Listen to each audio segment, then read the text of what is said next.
Welcome to Ornaments of Grace, stories for Advent and Christmas.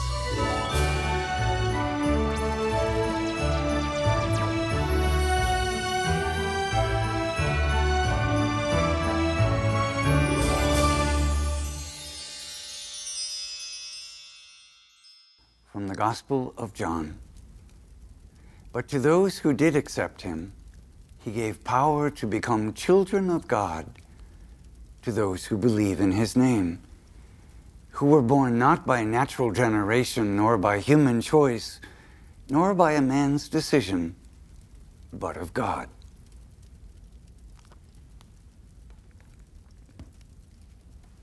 Elie Wiesel, subjected at 15 to the terrors of the Holocaust, was left with an emptiness in his soul. He had been a devout Jewish child and waited for God to rescue his people from the horrors they were enduring, in much the same way God had intervened in biblical history. This did not happen as he expected. So he began to question God. As the cruelty and suffering increased, Wiesel began to accuse God, denouncing him as cruel and uncaring. He demanded answers from God. Wiesel tells us this through a series of writings.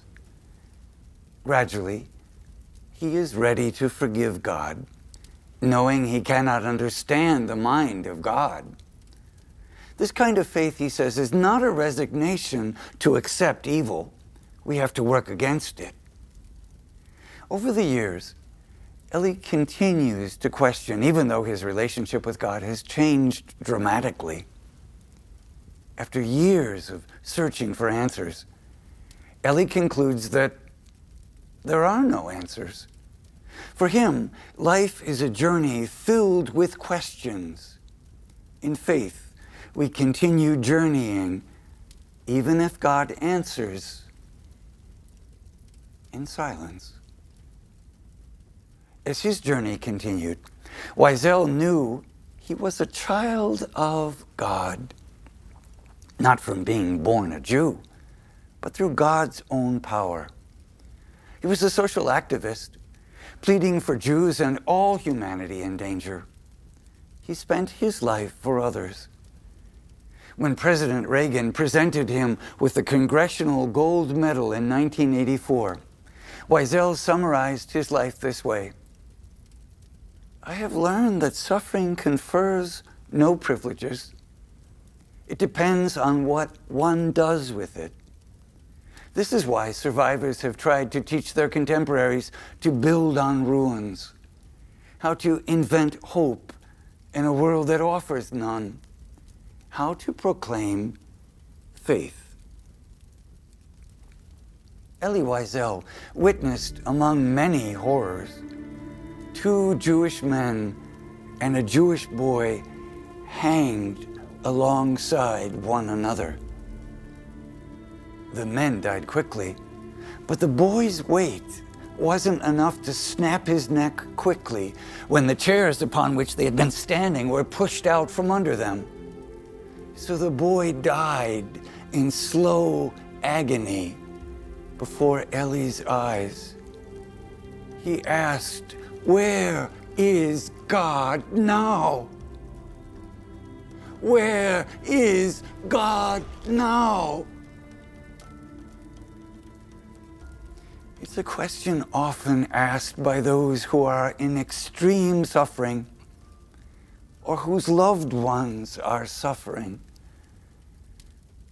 We do not know what the new year will bring to us or to our loved ones. We do know that Wiesel showed us God walks with us, his children, in our suffering and in our joys. Let us be those who accept Jesus and become the children of God, living our faith no matter what comes. Elie Wiesel is our 30th Ornament of Grace.